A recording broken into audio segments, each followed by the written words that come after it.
L'échographie pleuropulmonaire peut être indiquée pour de multiples symptômes pleuropulmonaires, symptômes isolés ou associés.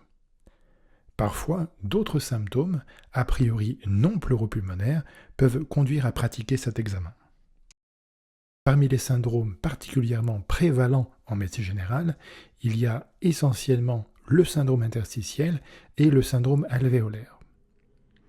On trouve de façon assez fréquente des épanchements pleuraux à nos patients, et le pneumothorax est un syndrome plutôt rare en médecine générale.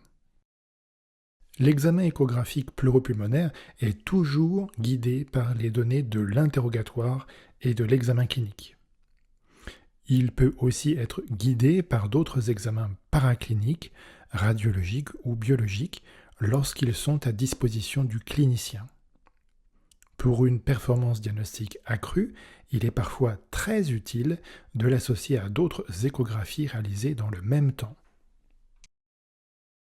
En pratique courante, l'échographie pleuropulmonaire est particulièrement utile pour les gens fragiles et aux âges extrêmes de la vie.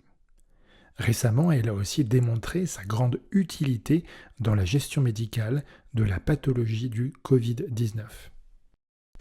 L'échographie pleuropulmonaire est un outil que le médecin généraliste peut facilement intégrer dans sa pratique quotidienne du soin de premier recours.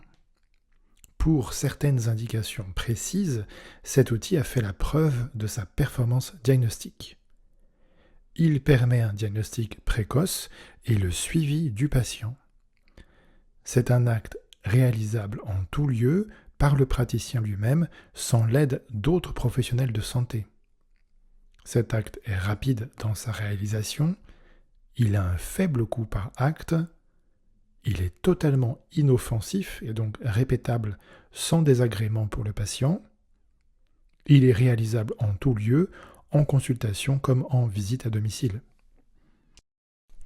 Comme tout examen et comme toute échographie, l'échographie pleuropulmonaire a aussi des inconvénients.